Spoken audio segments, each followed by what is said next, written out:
purchase a fat biking. Anybody can do it. In fact, every bike shop carries a fat bike now, particularly I would say in the Ottawa region. And there's a wide range of prices. So you can spend, I mean, you can go to Costco now, you can buy a fat bike for $600. Okay. Or you can buy a nice carbon fiber light bike, you know, all the bells and whistles on it for, you know, $4,000, $4,500. So there's a pretty wide range of prices, but I think that suits everybody's price point. The biggest things for me as you kind of come up the price point, the first kind of jump is a lot of the rims on a low-end bike are not tubeless ready. So a big change over the years, even in mountain biking and in fat biking, has been to get the tube out of the tire and just use it without a tube. But you have to have a special rim for that, and you have to have the special tire for that. So the first kind of jump, I think, in general out of there is you get a tubeless rim.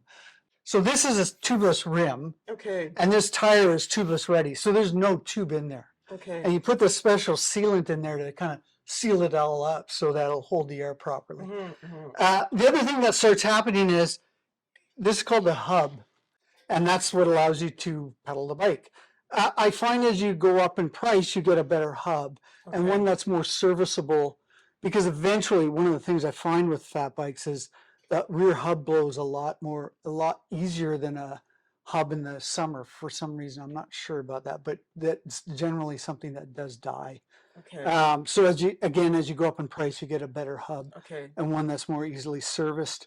Then there's the parts you're putting on the bike start to kind of increase in quality. So for example, a low-end bike might have, this is a disc brake, and there's fluid in this cable. Okay. A low-end fat bike might have a cable actuated disc brake where you're not pushing fluid, you're actually pulling a cable like you would on just a standard, you know, kind of commuter bike from the old days.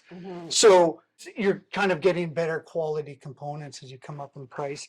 And then the last kind of bit that really jumps the price is if you go from a bike or bike frame that's made out of carbon. Okay. So the more or less inexpensive ones are usually aluminum. So as you move up into a carbon frame, you'll jump there'll be like, I don't know, say $1,000 difference in the price or $1,500, because a carbon is a lot more labor intensive to actually make the bike. Okay.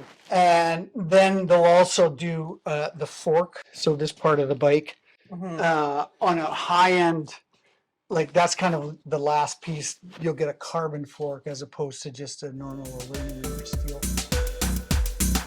Let's take time for moving. Let's take time.